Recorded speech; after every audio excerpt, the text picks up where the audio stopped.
برطانیہ میں آج سے 100 سال پہلے خواتین جو ہیں وہ زمین کی مالک نہیں بن سکتی تھی، ان کے پاس ووٹ نہیں ہوتا تھا۔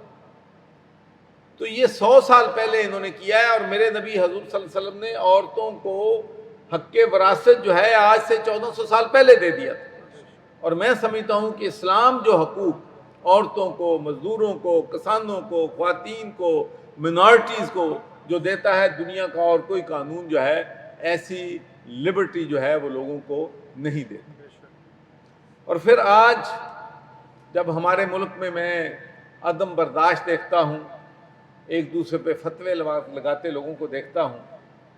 تو میں صرف ایک ہی بات کہتا ہوں، اور یورپ میں بھی میں یہ بات کہتا تھا کہ کاش اگر ہم مسلمان اللہ اور اللہ کے رسول کے دیے ہوئے دین پہ عمل کرنا شروع کر دیں تو دنیا ساری مسلمان ہو جائے۔ اس لیے کہ جو چیزیں ہمیں اسلام نے سکھائی ہیں وہ اسلام سے وہ لوگ سیکھ رہے ہیں۔ میں آپ کو یہ بات شیئر کرنا چاہتا ہوں کہ ٹونی بلیئر جو کہ 3 دفعہ وہاں پر پرائم منسٹر رہا برطانیہ کا، اس نے مجھے کہا کہ میں نے قرآن پاک جو ہے ترجمے کے ساتھ 3 دفعہ پڑھا ہے اور میں نے قرآن سے بہت کچھ سیکھا ہے۔